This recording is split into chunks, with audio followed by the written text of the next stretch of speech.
Don't cross the line அப்படிங்கிற ஒரு வார்த்தை. அதாவது இந்த எல்லையை தாண்டி நீ வரக்கூடாது, அந்த எல்லையை தாண்டி நானும் வரமாட்டேன் அப்படிங்கிறது. பட் ஈரான் மீது போர் தொடுத்தாங்க அப்படின்னா யூரோப்பில் ஏகப்பட்ட மாற்றங்கள் நடக்க போகுது அப்படின்னு சொல்கிறாங்க. அந்த மாற்றத்தை யூரோப்பில் இருக்கக்கூடிய ஒரு 28 நாடுகள் தாங்கவே முடியாது, கிடந்து கதறி அழுவாங்க அப்படின்னு சொல்கிறாங்க. அப்படி என்னதாங்க நடக்க போகுது இந்த வார்னால, யூரோப்புக்கு என்ன பிரச்சனை அப்படிங்கிறத பார்க்க போகிறோம். இன்னொரு புறம் ரமலான் மாதத்தில் ஒரு ப்ளூ பிரிண்ட் ஒன்று ரிலீஸ் ஆகிருக்கு. இந்த ப்ளூ பிரிண்ட்டு யாருக்கான ஆப்பு? ஒரு மாதம் கூட இஸ்லாமியர்கள் நிம்மதியாக இருக்கக்கூடாது, இதுதான் அவங்களோட பெரிய பிளானு. அப்படி என்ன அஜெண்டா வச்சுருக்காங்க அப்படிங்கிறத டீட்டெயில்டாக பேசுவோம்.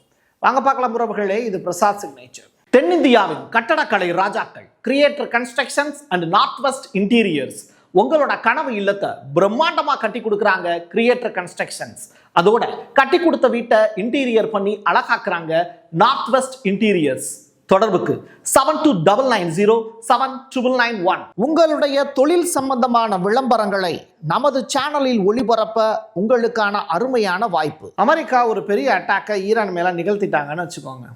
ஈரானும் பதில் தாக்குதல் நடத்துதுன்னு வச்சுக்கோங்க.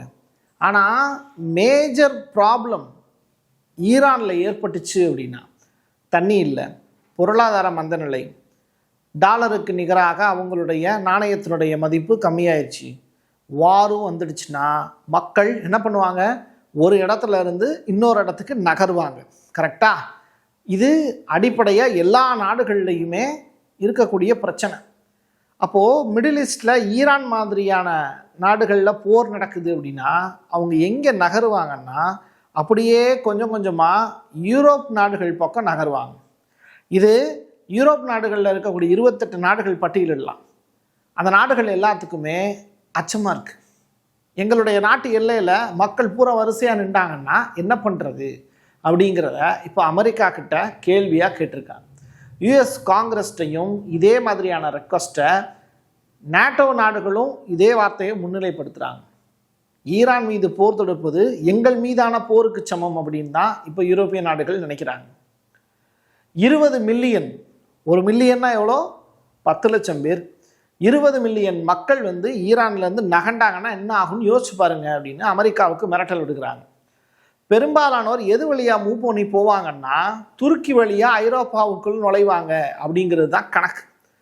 துருக்கியில் போவாங்க, துருக்கியினுடைய எர்டகன் வரவேற்றுக்குவார். ஆனால் துருக்கி போயிட்டாங்கன்னா அங்கே ஒரு இடத்துல அப்படி கூட்டம் வரும்போது இன்னொரு இடத்துல கிராஸ் பண்ணி போகும்போது என்ன ஆகும்? அந்த பக்கமாக போகணுன்னு தான் நினைப்பாங்க. அப்படி ஒரு சுச்சுவேஷன் உருவாகும் அப்படிங்கிறதையும் இப்போ யூரோப் நினச்சி பயப்படுது. இதுதான் இங்கே இருக்கக்கூடிய மேஜரான இஷ்யூ. ட்ரம்ப் தனது தலைமையிலான அமைதி கவுன்சில் திட்டத்திற்கு நிதியளிப்பதற்காக $10 பில்லியன் விதமான நன்கொடையை அவருடைய பணத்திலிருந்து அறிவிக்கல. அமெரிக்காவினுடைய மக்கள் இருக்காங்கல்ல, அவங்க டாக்ஸ் கட்டியிருப்பாங்க.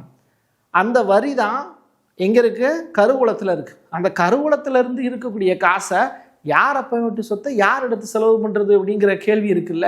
அப்போ என்னுடைய காசை என்னுடைய அனுமதி இல்லாமல் எப்படி நீ செலவு பண்ணுவ? அமெரிக்காவோட மக்கள்கிட்ட கேட்கணும்.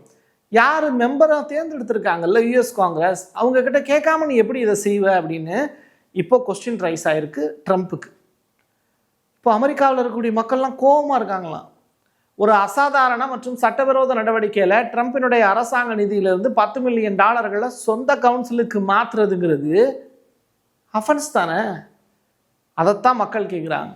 ஸோ காங்கிரஸ், யூஎஸ் காங்கிரஸ் என்ன பண்ணுதுப்பா, அது எங்கே இருக்குது அப்படிங்கிற கொஸ்டின் இயற்கையாகவே வருதுல்ல. ஐக்கிய அரபு எமிரேட் பாதுகாப்பை இப்போ இஸ்ரேல் மயமாக்குவதற்கான ஒரு ரகசிய வரைபடம் ப்ளூ பிரிண்ட் ஒன்று ரிலீஸ் ஆகிருக்கு. இதாக இருக்கு இல்லையா? இதுதான் அந்த ரகசியமான ப்ளூ பிரிண்ட்.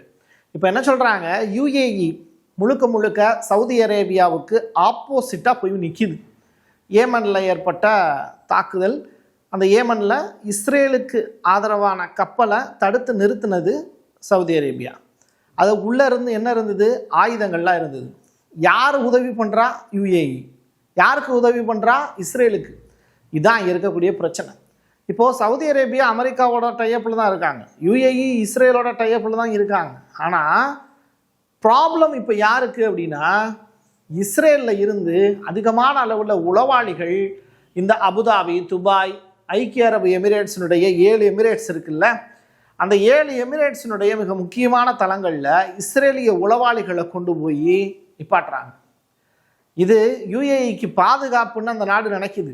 ஆனால் மொசாட்டை பற்றி அவங்க இன்னும் முழுமையாக புரிஞ்சுக்கல. கூடாரத்தில் புகுந்தக ஒட்டகம் மாதிரி தான் இஸ்ரேலுடைய மொசாட். இதுதான் அங்கே ஒரு பெரிய ப்ராப்ளத்தை அடுத்து கிரியேட் பண்ண போகுது. அதை அந்த நாட்டு மக்களே உணராமல் இருக்காங்க. ஈரானும் எகிப்தும் இப்போ மிக முக்கியமான ராஜதந்திர உறவுகளில் கைகோர்த்திருக்காங்க. ஈரானுடைய அதிபர் பெஜஸ்கியானும் எகிப்தினுடைய அதிபர் எல்சிசி அவர்களும் சந்தித்து மீட் பண்ணி ஒரு முக்கியமான தீர்மானத்தில் கையெழுத்து போட்டிருக்காங்கங்கிற தகவல் வெளியாயிருக்கு. இது தொடர்பாக அந்த நாட்டினுடைய தூதரகங்கள் எதில் கையெழுத்து போட்டிருக்காங்கங்கிற விவரம் வெளியிடப்படலை. பட் காசா, ரஃபா, ஃபிலோடெல்பியா காரிடார் இது தொடர்பான ஒப்பந்தங்களாக அது இருக்கலாம் அப்படின்னு யூகிக்கப்படுது. எது எப்படியோ இஸ்ரேலுக்கும் எகிப்துக்கும் இடையில பல வருஷத்துக்கு பிறகு இப்போதான் ஒரு டீல் கையெழுத்தாச்சு. அது ஆயில் தொடர்பான ஒப்பந்தங்கள். பட் ஈரானுக்கும் எகிப்துக்கும் இடையில ஆயில் தொடர்பான ஒப்பந்தங்கள் கையெழுத்தாகலை. வேறு சில விஷயங்கள் நடந்திருக்குன்னு சொல்கிறாங்க. அது என்னங்கிறத நம்ம பொறுத்திருந்து பார்க்கலாம். அமெரிக்கா மற்றும் இஸ்ரேலிடமிருந்து இஸ்லாமிய நட்பு நாடுகளை பாதுகாக்கிறதுக்கு ஈராக்கு, சிரியா, ஏமன், காசா இது எல்லாத்துலேயுமே அமைதி காக்கக்கூடிய படைகளை அனுப்புறதுக்கு ஈரானும் எகிப்தும் ஒத்துக்குச்சுங்கிறாங்க. இது என்னடா புதுசாக இருக்குது அப்படின்னு கேட்டால், ஆமாம், வேற பெரிய அளவிலான ப்ராப்ளம் அப்படிங்கிறது காசாவில் வரக்கூடாது அப்படின்னா, மறுபடியும் ஒரு போர் காசாவில் வந்துச்சு அப்படின்னா சமாளிக்க முடியாது. ஹிஸ்புல்லாவாகட்டும், ஏமனில் இருக்கக்கூடிய ஹவுதி படைகளாகட்டும், இவங்க எல்லாமே ஈரானை நம்பி தான் இருக்காங்க. அதனால ஈரான் இப்போது ஒரு தற்காப்பு நடவடிக்கையில் ஈடுபடுது. அதில் ஒரு பகுதி தான் இந்த அமைதி காக்கும் படையை அனுப்புறது தொடர்பான முடிவு. ரமலான் மாதத்தினுடைய முதல் வெள்ளிக்கிழமை இன்னைக்கு எல்லாரும் தொழுகையை முடிச்சுட்டு வந்திருப்பாங்க. அல்-அக்ஸா மசூதிக்குள்ள, இங்கே நம்ம ஊரில் ஒன்றும் பிரச்சனை இல்லை. பட் அல்-அக்ஸா மசூதி எங்கே இருக்குது? பாலஸ்தீனத்தில் இருக்குது. ஆக்கிரமிப்பு இஸ்ரேலுக்குள்ளே அது இருக்குது. இஸ்ரேல் பாலஸ்தீனியர்கள் நுழையிறதுக்கு தடை விதிச்சிருக்காங்க. வழக்கமாக நடக்கிறது தானே, என்னைக்கு நிம்மதியாக தொழுக விட்டுருக்காங்க அப்படிங்கிற கொஸ்டின் உங்களுக்குள்ளே இருக்கும். பட் அது கண்டினியூ ஆகிருக்கு. மேற்கு கரையில் 10,000க்கும் மேற்பட்ட பாலஸ்தீனியர்களை அதிகாரிகள் அனுமதிக்க மறுக்கிறாங்க. உன்னுடைய நிலத்தை விட்டு வெளியேறு அப்படின்னு சொல்லி துன்பப்படுத்துகிறாங்க. வெஸ்ட் பேங்கில் இருக்கக்கூடிய நிலை சொல்லி மாளாது, உங்களுக்கே தெரியும். முந்தைய ஆண்டுகளை விட இது மிக மிக குறைவு அப்படின்னு சொல்கிறாங்க. கலந்தியா அப்படின்னு சொல்லிட்டு ஒரு சோதனை சாவடி அங்கே இருக்குது. அங்கே நிகழ்வுகளை சேகரிக்கக்கூடிய செய்தியாளர்களுக்கு ஐடிஎஃப்பால் பயங்கரமான துன்புறுத்தல் அங்கே நடந்துக்கிட்டு இருக்கு. குறிப்பாக பெண் செய்தியாளர்களை ஐடிஎஃப் வீரர்கள் வசைபாடுறாங்க அப்படிங்கிறதோட நிறுத்திக்கலாம். சரி, ஈரான் மீதான தாக்குதல் எண்ணெய் சந்தைகளை பெரிய அளவில் அதிர்ச்சியில் ஆழ்த்தியிருக்கு. ஆக்சியோஸ் அப்படிங்கிற அந்த நியூஸ் சேனல் வெளியிட்டிருக்கக்கூடிய ரிப்போர்ட், ஹார்மோஸ் ஜலசந்தி அதாவது ஸ்ட்ரைட் ஆஃப் ஹார்மஸினுடைய சில பகுதிகளை இப்போ மூடிட்டாங்க அப்படிங்கிற தகவல். சார்புடைய நாடுகள் சைனா, ரஷ்யா மாதிரியான எண்ணெய் கப்பல்கள் மட்டும் வந்து போகிறதுக்கு ஸ்ட்ரைட் ஆஃப் ஹார்மஸ் அவ்வப்போது திறந்து விடப்படுது. மீதி அமெரிக்கா சார்ந்த கப்பல்கள், இஸ்ரேல் சார்ந்த கப்பல்கள், அவங்களுடைய நட்பு வட்டாரத்திலிருந்து வரக்கூடிய யூரோப் சார்ந்த கப்பல்கள் எதுக்குமே அனுமதி கிடையாது. இப்படிப்பட்ட ப்ராப்ளம்னால எண்ணெய் விலை பீப்பாய்க்கு $90 மேலே உயரக்கூடும் அப்படின்னு அச்சம் இருக்குது. அமெரிக்க எரிவாயு விலை ரூபாய் எவ்வளோ $3 மேலே உயர்ந்துடும் அப்படிங்கிற அச்சமும் இருக்குது. வளைகுடா எரிசக்தி வசதிகள் மீதான பெரிய தாக்குதல் விலைகளை எவ்வளவுக்கு $130 அளவிற்கு உயர்த்தக்கூடும் அப்படின்னு ஆக்சியோஸ் இப்போ ரிப்போர்ட்டை ஃபைல் பண்ணியிருக்காங்க. ஈரானுடைய வெளியுறவுத்துறை அமைச்சர் அப்பாஸ் அராக்கி அவர் சொல்லக்கூடிய விஷயம் ரொம்ப ரொம்ப முக்கியமானது. அல் ஜசீராவுக்கும் ஃபாக்ஸ் நியூஸுக்கும் அவர் கொடுத்துருக்கக்கூடிய லைவ் பேட்டியில் 2 விஷயத்தையுமே பார்த்தோம். அமெரிக்க மக்களை எங்கள் எதிரியாக நாங்கள் நினைக்கல, எங்களுக்கு எதிரி அமெரிக்க மக்களே கிடையாது அப்படின்னு சொல்கிறார். அமெரிக்க அரசாங்கத்தினுடைய கொள்கைகளை ஈரானுக்கு விரோதமாக நாங்கள் கருதுகிறோம் அப்படின்னு சொல்கிறார். அப்போ அமெரிக்காவினுடைய கொள்கைகள் தான் எங்களுக்கு விரோதியே தவிர அமெரிக்க மக்கள் இல்லையே. விரோதங்கள் முடிவுக்கு வந்தால் வேறு வகையான உறவை பற்றி நாம் பரிசீலிக்கலாம். பட் அதுக்கு அமெரிக்காவினுடைய இப்போதைய தலைவர் இறங்கி வரணும்ல. நாங்கள் மட்டுமே இறங்கி வந்தால் எப்படி? மேசைங்கிறது 2 பேருக்கும் சமமானது, சேருங்கிறது 2 பேருக்கும் போடப்படணும். ஒரு ஆளுக்கு மட்டும் சேர் கொடுத்துட்டு ஒரு ஆளை நின்றுக்கிட்டே பேச வச்சா எப்படி சமபந்தியாக இருக்கும் அப்படின்னு கேள்வி கேட்குறார். இஸ்ரேலுடைய அணு ஆயுதங்கள் குறித்து ஐரோப்பா மௌனம் சாதிக்குது. இதுதான் பிரச்சனை அப்படின்னு அப்பா ஷராக்கி மறுபடியும் சொல்கிறார். இஸ்ரேலிய ஆட்சி 8 தசாப்தங்களா, கடந்த 80 ஆண்டுகளா முழு தண்டனையின்றி மிக கொடூரமான ஆட்சியை தொடர்ந்துக்கிட்டே இருக்காங்க. அங்கே இருக்கக்கூடிய எல்லா பிரதமர்களும் ஒரே மாதிரி தான் சிந்திக்கிறாங்க. அது செய்யாத குற்றம் கிடையாது, அது கடக்காத சிவப்பு கோடும் கிடையாது. ஒரு ரெட் லைன் ஒன்று ஃபிக்ஸ் பண்ணால் நான் பாரு தாண்டி தாண்டி விளையாடுறேன் அப்படின்னு அந்த விளையாட்டு அப்படிங்கிறது லெபனான்லேயும் நடக்குது, காசாவிலையும் நடக்குது. சுற்று வட்டாரத்தில் இருக்கக்கூடிய மிடில் ஈஸ்ட் எல்லாமே தன்னோடது அப்படின்னு அவங்களா பேசிக்கிறாங்க, ஆக்கிரமிப்புக்காரங்கன்னு ரொம்ப பெரிய அளவில் இஸ்ரேல் மேலே காட்டமான வார்த்தைகளையும் பதிவு செஞ்சுருக்கார். நேட்டோவிலேயே அங்கத்தினராக 32 நாடுகள் இருக்குது. அது மட்டும் கிடையாது, ரஷ்யா, வடகொரியா, ஈரான் இந்த நாடுகளையும் சேர்த்துக்கிட்டு ஒரு இராணுவ கூட்டணியை உருவாக்குறதுக்கு சீனா இப்போ பிளான் போடுது.